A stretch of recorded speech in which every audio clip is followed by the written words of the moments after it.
வணக்கம் மக்களே, நம்ம சேனலில் தொடர்ந்து ரிவ்யூஸ் தாங்க பார்த்துக்கிட்டு இருக்கோம். அந்த வகையில் இப்போ நம்ம எதை பற்றின ரிவ்யூ பார்க்க போகிறோம் அப்படின்னா, நம்ம கார்த்திக் கதையில் பிப்ரவரி 11 என்ன நடக்க போகுது அப்படிங்கிறத பற்றி தான் இந்த வீடியோவில் பார்க்க போகிறோம். ஸோ எபிசோடை ஸ்டார்ட் பண்ணுறதுக்கு முன்னாடி இந்த வீடியோவை மறக்காமல் லைக் பண்ணிக்கோங்க. ஏன்னா உங்களோட ஒவ்வொரு லைக்கும் தாங்க எங்களுக்கு அடுத்து வீடியோ போடுறதுக்கு ரொம்ப ரொம்ப இன்ட்ரெஸ்டிங்காக இருக்கும். லாஸ்ட் வீடியோவில் எவ்வளோ லைக்ஸ் வந்திருக்கு அப்படிங்கிறத பார்க்கும் பொழுது எங்களுக்கு புது வீடியோஸ் போடும் பொழுது ரொம்ப பெரிய மோட்டிவேஷனாக இருக்கும்.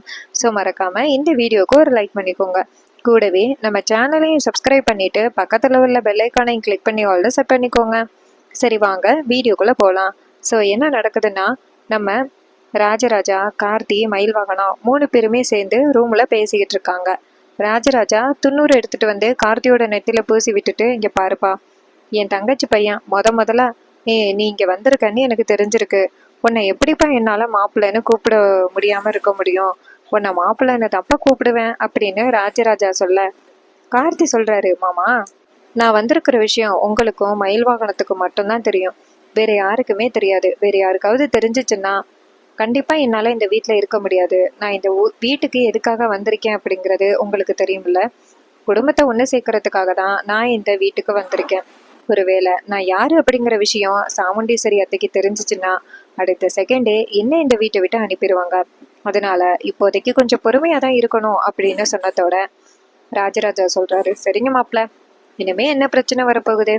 ரேவதிக்கும் அந்த மகேஷுக்கும் கல்யாணம் நடந்து முடிஞ்சிருச்சுன்னா அதுக்கப்புறம் நம்ம நினச்ச மாதிரி நான் எங்கள் அம்மாவை போய் பார்த்துருவேன், குடும்பமும் ஒன்று சேர்ந்துருவோம் அப்படின்னு ராஜராஜா சொல்கிறாரு. அப்போ மயில்வாகனம் சொல்கிறாரு, மாமா, அதில் தான் ஒரு பிரச்சனையே இருக்குது அப்படின்னு. ராஜராஜா சொல்கிறாரு, என்ன பிரச்சனை மாப்பிள்ள அப்படின்னு. அப்போ மயில்வாகனம் சொல்கிறாரு, மாமா, நம்ம நினைக்கிற மாதிரி அந்த மகேஷும் மாயாவும் நல்லவங்களே கிடையாது. அதுங்க சரியான கேடிங்க அப்படின்னு. இது கேட்டதோட ராஜராஜா அதிர்ச்சியாகி, என்ன மாப்பிள்ள சொல்கிறீங்க அப்படின்னு கேட்குறாரு. மயில்வாகனம் சொல்கிறாரு, ஆமாம் மாமா, அதுங்க 2 பேருமே உறவே சரியில்லை அப்படின்னு. அப்போ ராஜராஜா கேட்குறாரு, என்ன மாப்பிள்ள, எனக்கு ஒன்றும் புரியல அப்படின்னு. அப்போ கார்த்தி சொல்கிறாரு, ஆரம்பத்துலேருந்து உள்ள பிரச்சனை எல்லாத்தையுமே சொல்கிறாங்க. இதையெல்லாம் கேட்டதோட ராஜராஜாவுக்கு ரொம்ப அதிர்ச்சி. மாப்பிள்ள, நீங்கள் சொல்கிறத என்னால் நம்பவே முடியலை. அவங்கள பார்த்தா அப்படி தெரியவே இல்லையே அப்படின்னு. அப்போ மயில்வாகனம் சொல்கிறாரு, ஆமாம் மாமா, நானும் ஆரம்பத்தில் அவங்கள பார்க்கும் பொழுது அப்படிப்பட்டவங்க இல்லை அப்படின்னு தான் யோசித்தேன். ஆனால் அதுங்க சரியான கேடிங்க. இந்த அளவுக்கு கேவலமாக நடந்துக்கிடுங்க அப்படின்னு நான் எதிர்பார்க்கவே இல்லை அப்படின்னு. இது கேட்டதோட ராஜராஜா சொல்கிறாரு, அந்த மாதிரி ஒரு கேடிக்கா என் பொண்ணை கல்யாணம் பண்ணி கொடுக்க முடியும்? நான் கண்டிப்பாக அந்த பையனுக்கு என் பொண்ணை கல்யாணம் பண்ணி கொடுக்க மாட்டேன். நான் இப்போவே நான் சாமுண்டீஸ்வரி கிட்ட சொல்லி இந்த கல்யாணத்தை நிப்பாட்டுறேன் அப்படின்னு ராஜராஜா கோவப்படுறாரு. அப்ப கார்த்தி சொல்றாரு, மாமா, அவங்களோட கேடித்தனத்தை சொல்லி கல்யாணத்தை நிப்பாட்டுறதுக்கு எனக்கு ரொம்ப நேரம் ஆகாது மாமா. ஆனா நம்ம பக்கம் தகுந்த ஆதாரம் இல்லை. உங்களுக்கு தெரியுமா, நம்ம குலதெய்வம் கோயிலுக்கு போயிருக்கும் பொழுதே மகேஷ் ஏதோ பேசினாருன்னு சொல்லிட்டு இவர் வீடியோ கொண்டாந்து காமிச்சாருல்ல, அந்த வீடியோக்குள்ள சவுண்ட் இல்லாம போயிட்டுல, அதுல மகேஷ் அவர் எப்படிப்பட்டவர், அவருக்கும் அந்த மாயாவுக்கும் என்ன தொடர்பு அப்படிங்கிறத பத்தி எல்லாமே பேசியிருந்தாரு. அதுல மட்டும் ஆடியோ இருந்துருந்துச்சுன்னா இன்னரும் ஆதாரத்தோட அவங்களுடைய கேடித்தனத்தை நிரூபிச்சிருக்கலாம். ஆனா ஜஸ்ட் மிஸ் ஆகிருச்சு அப்படின்னு ராஜராஜா சொல்றாரு. இதை தான் மாப்பிள்ள நீங்க ப்ரூவ் பண்ணணும்னு நினைச்சீங்களா அப்படின்னு. அப்ப நிர்வாகனம் சொல்றாரு, ஆமா மாமா, எப்படியாவது ரேவதியோட வாழ்க்கையை காப்பாத்தலாம் அப்படிங்கிறதுக்காக தான் நான் அப்படி முயற்சி பண்ணேன். கடைசியில அது எனக்கு ஆப்போசிட்டா மாறிச்சிச்சு அப்படின்னு. இது கேட்டதோட நம்ம ராஜராஜா சொல்றாரு, மாப்பிள்ள, அப்ப கண்டிப்பா நம்ம தக்க ஆதாரத்தோட தான் அது எப்படிப்பட்ட ஆளுங்க அப்படிங்கிறத ப்ரூவ் பண்ண முடியும் போலயே. நம்மளாம் ஏதாவது சொன்னாலும் அது எஸ்கேப் ஆயிருக்க போல, நம்ம நினைச்சதை விட அதுக்கு மோசமான ஆளா இருக்குங்க போலே அப்படின்னு ராஜராஜா சொல்றாரு. அப்ப கார்த்தி சொல்றாரு, ஆமா மாமா, நம்ம நினைக்கிற மாதிரி அதுங்க சாதாரண ஆள் கிடையாது. எப்படியாவது அதுங்க கிட்ட இருந்து ரேவதியோட வாழ்க்கையை காப்பாற்றணும், அதை தான் நான் யோசனையில இருக்கேன் அப்படின்னு.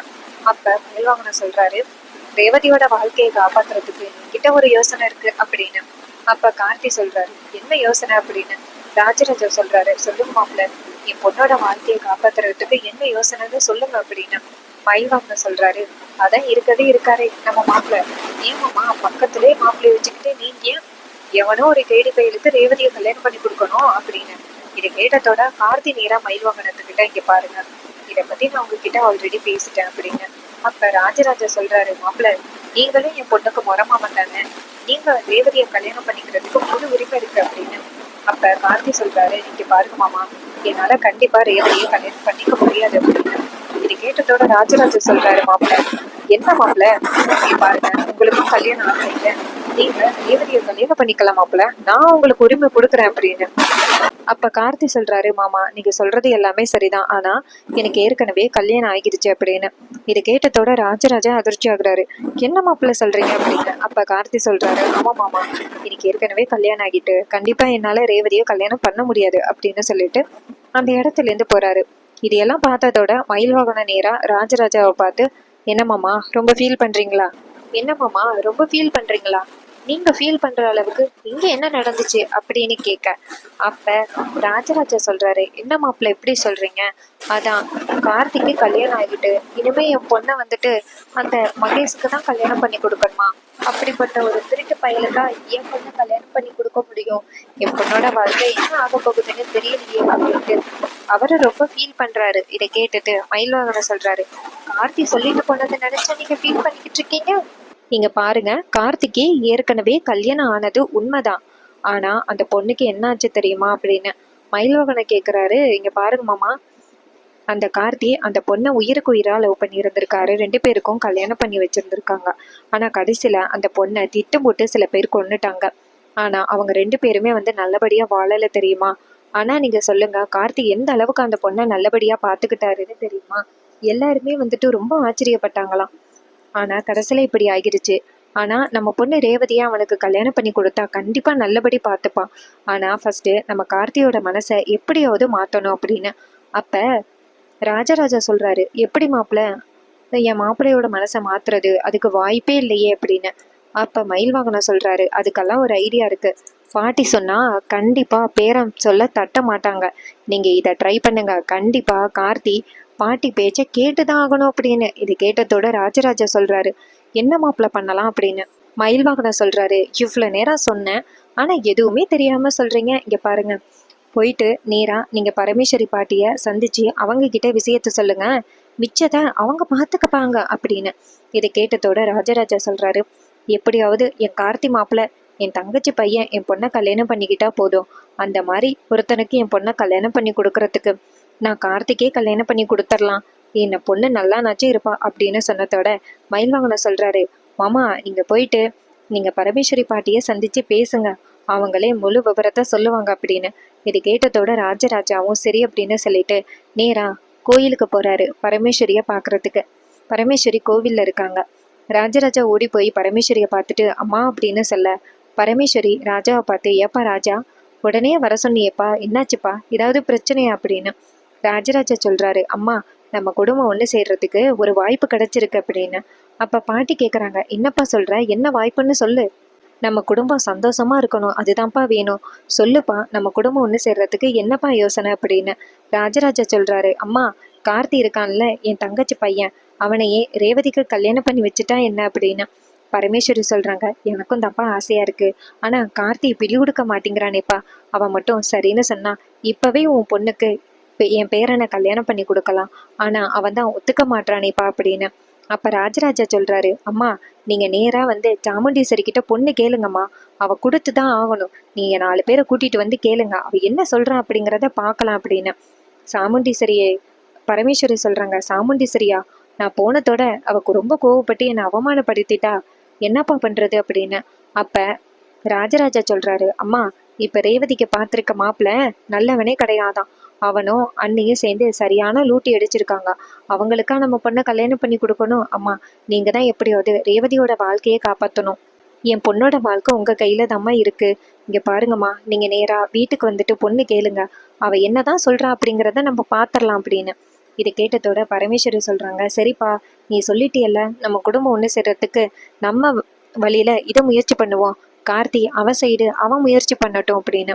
இதை கேட்டதோட ராஜராஜாவும், சரிம்மா உங்களுக்காக நான் காத்துக்கிட்டு இருக்கேன் அப்படின்னு சொல்லிட்டு நம்ம ராஜராஜா அந்த இடத்துல இருந்து போறாரு. பரமேஸ்வரி, அப்பா முருகா நான் இன்னைக்கு ஒரு முக்கியமான ஒரு முடிவு எடுக்க போறேன், இந்த முடிவால என் குடும்பத்துக்குள்ள என்ன நடக்க போகுதுன்னு தெரியல, சாமுண்டீஸ்வரி சரின்னு ஒத்துக்கிட்டா என் குடும்பம் ஒன்று சேர்ந்துரும், அப்படி இல்லைன்னா அவ்வளோதான், ரொம்ப பெரிய பிரச்சனை ஆகிரும், நீதான்ப்பா முருகா எனக்கு உதவி செய்யணும் அப்படின்ட்டு பரமேஸ்வரி ஒரு 10 பேரை கூட்டிக்கிட்டு நேராக சாமுண்டீஸ்வரி வீட்டுக்கு கிளம்புறாங்க. இன்னொரு பக்கம் ராஜராஜா வீட்டுக்கு வந்ததோட மயில்வாகனத்தை பார்த்து, மாப்பிள்ள நீங்க சொன்ன மாதிரி எல்லாத்தையும் ஏற்பாடு பண்ணிட்டேன், இன்னும் கொஞ்ச நேரத்துல எங்க அம்மா பொண்ணு கேட்டு வருவாங்க அப்படின்னு. இதை கேட்டதோட மயில் வாங்கின சொல்றாரு, இங்க பாருங்க மாமா, ஃபர்ஸ்ட் அத்தை கையில உள்ள அந்த துப்பாக்கியை கொண்டு போய் ஒளிங்க, அதுதான் ரொம்ப முக்கியம். அப்புறம் அத்தை கையில துப்பாக்கி இருந்துச்சு அவ்வளோதான், ரொம்ப பெரிய பிரச்சனை ஆகிரும் அப்படின்னு. அப்ப ராஜராஜா சொல்றாரு, அந்த அளவுக்கு சாமுண்டீஸ்வரிக்கு கோவம் வராது மாப்பிள்ள, நான் பாத்துக்கிறேன் அப்படின்னு. இதை கேட்டதோட மயில் வாகனமும் சரிங்க மாமா அப்படின்னு சொல்ல, அதே நேரத்துல நம்ம பரமேஸ்வரி ஒரு 10 பேரை கூட்டிக்கிட்டு சாமுண்டீஸ்வரி வெளியில வா அப்படின்னு சொல்ல, சாமுண்டீஸ்வரிக்கு குரல் கேட்டதோட யாரது அப்படின்னு சொல்லிட்டு எந்திரிச்சு பாக்குறாங்க. பார்த்தா நம்ம பரமேஸ்வரி வந்து நிக்கிறாங்க. பரமேஸ்வரிய பார்த்ததோட சாமுண்டீஸ்வரி செம்ம காண்டாக்குறாங்க. ஏய், இங்க எதுக்கு வந்த அப்படின்னு. அப்ப பரமேஸ்வரி சொல்றாங்க, உன் வீட்டுக்கு என் பேரன் கார்த்திக்காக பொண்ணு கேட்டு வந்திருக்கேன் அப்படின்னு. அப்ப சாமுண்டீஸ்வரி கேக்குறாங்க, ஏய், உனக்கு வெக்கமா இல்ல? உன்னை எந்த அளவுக்கு நான் அவமானப்படுத்துறது?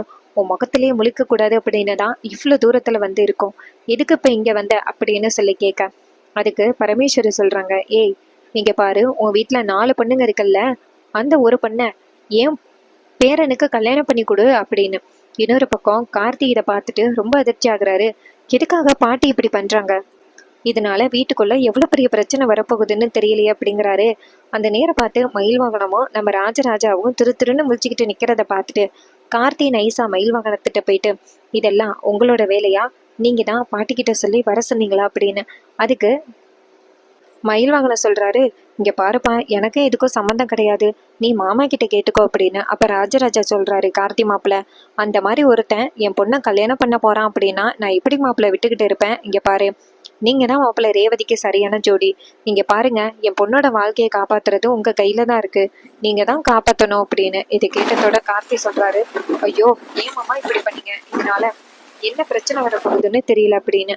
அப்ப ராஜராஜா சொல்றாரு, இங்க பாருங்க மாப்பிள்ள, சாமுண்டீஸ்வரி பொண்ணு கொடுக்காம என்ன பண்றான்னு நானும் பாத்துறேன் அப்படின்னு.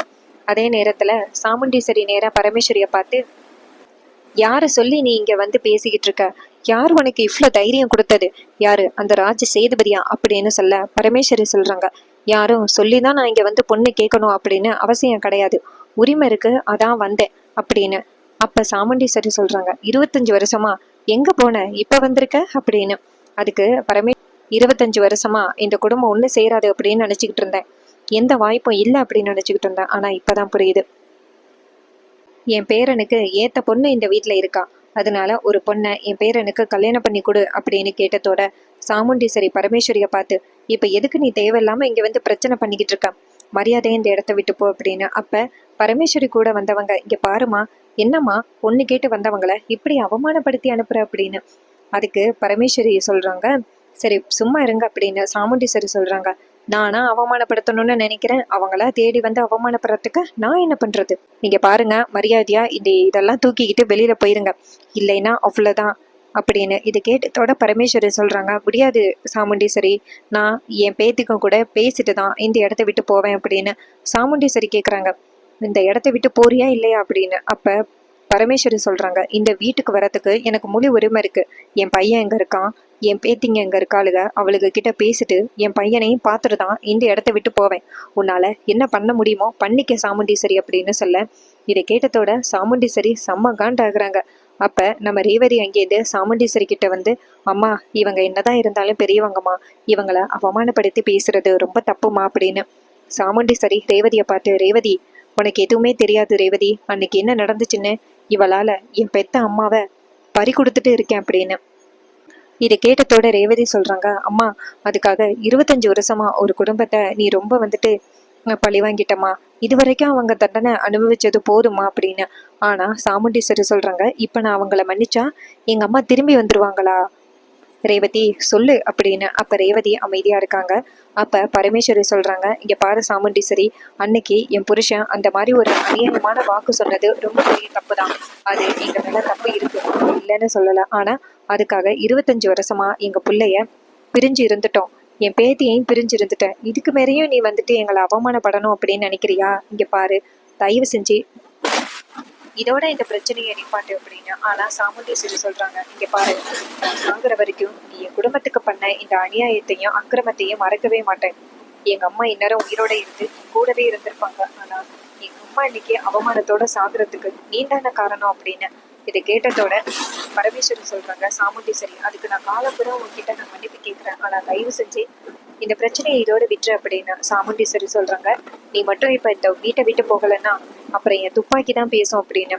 இது கேட்டதோட நம்ம ராஜராஜா அதிர்ச்சி ஆகுறாரு.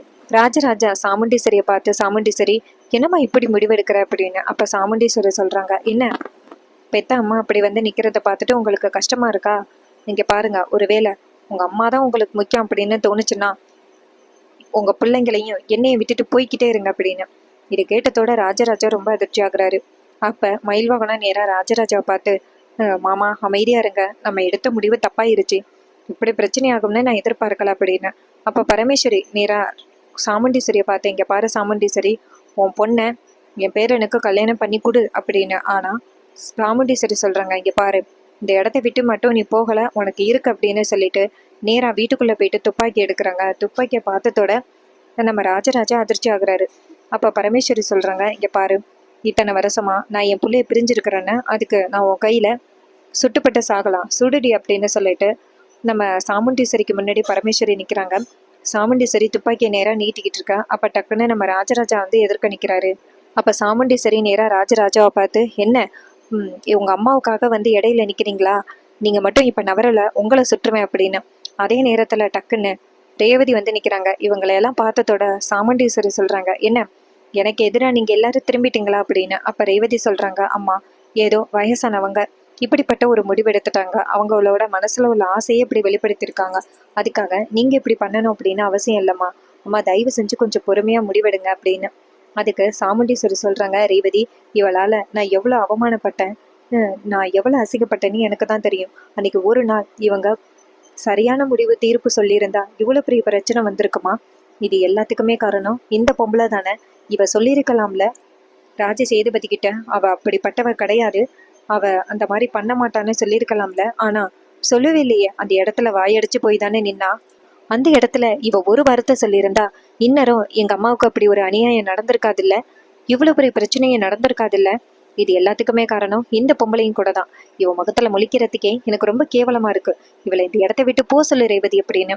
அப்ப ரேவதி நேரா பரமேஸ்வரியை பார்த்து, பாட்டி தயவு செஞ்சு சொல்றது கேளுங்க, அம்மா கோவம் கொஞ்சம் அதிகமா இருக்கு, அம்மா கிட்ட நாங்க சொல்லி புரிய வைக்கிறோம், நீங்க போங்க பாட்டி அப்படின்னு. பரமேஸ்வரி நேரா ரேவதியை பார்த்து, ரேவதியம்மா உன் வாழ்க்கை நல்லா இருக்கணும் அப்படிங்கிறதுக்காக தான் அம்மா வந்து கேட்டுக்கிட்டு இருக்கேன் அப்படின்னு.